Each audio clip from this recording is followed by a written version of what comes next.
தேவன் மனுஷனுக்கு கொடுக்க விரும்புகின்ற ஆசீர்வாதம் என்ன தெரியுமா? என்ன ஆசீர்வாதம்? யோவான் 3:16 சொல்லுங்கள்.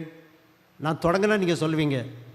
தேவன் தம்முடைய ஒரே பேரான குமாரனை விசுவாசிக்கிறவன் எவனோ அவன் கெட்டு போகாமல் நித்திய ஜீவன். அதுதான் நம்முடைய லக்கு. அதுதான் அதை தருவதற்காகத்தான் ஆண்டவர் இயேசு கிறிஸ்து வந்தார். ஆனால் நம்ம கிறிஸ்தவ மக்கள்லாம் இப்போ பெரும்பாலும் ஏதோ உலகத்தில் என்ன பணக்காரன் ஆக்கிறதுக்கு தான் ஆண்டவர் வந்துட்டாருன்னு நினச்சிக்கிட்டே உட்காந்துருக்குறாங்க. ஏமாந்து போவீர்கள். ஆனால் இப்படி பிரசங்கம் பண்ணால் உங்களுக்கு பிடிக்காது.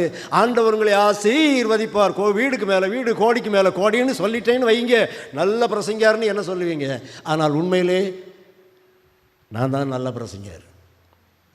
முதலாவது என்னுடைய ராஜ்யத்தையும் அவருடைய நீதியையும் தேடுங்கள், அப்பொழுது இவைகளெல்லாம் உங்களுக்கு கூட கொடுக்கப்படும். அல்லேலூயா. கூட கொடுக்கறத முதல்ல வச்சுட்டு முதல்ல வாங்க வேண்டியதை கடைசியில் வச்சிங்கன்னா இதுதான் பிரச்சனை.